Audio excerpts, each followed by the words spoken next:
Við erum hérna með Baldur eftir leik í Hveragerði. Það nú meira gaman að hitta þið eftir sigurleik. Já, það er vantilega ætlað ykkur að vinna leikinn. Já, alltaf bara ætlum við okkur að vinna þennan leik. Pizzabakarinn! Við vorum ekki að fara að tapa fyrir Hrunamölum, þolið það ekki. En svona gerist. Hvað segðu mér, nú sko mikill ákafi í ykkur og mikil stemning á bekknum og ágætið svona ára yfir þessu, en svona tókst ekki það sem ætluðu að gera eða bara framkvæmduðu illa?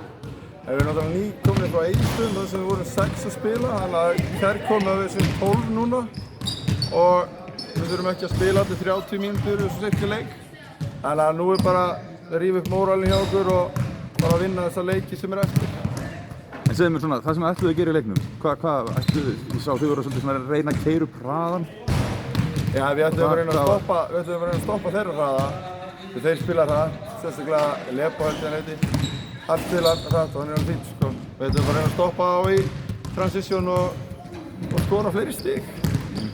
Körfubolti er ekki flókið, við vorum að spila vörn og skora fleiri stig en hitt liði.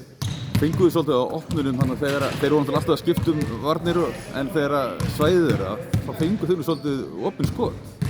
Já, þeir náttúrulega treysta á að við Íslendingarnir hittum ekki og loka bara Bandaríkjamönnum okkar, sem er sniðugt sko. En á betri degi hittum við flest eftir skotum sko. Við erum alveg bara góðir.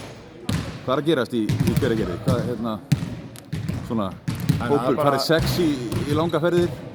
Já, sko, ef við varum í FBA þá værum við að rebuilda og varum að bíða til góðu draftbyggi, en við erum bara að taka þessu rólega og bara að fá körfuboltann aftur upp hérna í Hveragerði. Er eitthvað gott á leiðinni? Svo Haukur fær náttúrulega mikið traust og stóð sér nú vel inn í lokin. Já, hann er flottur.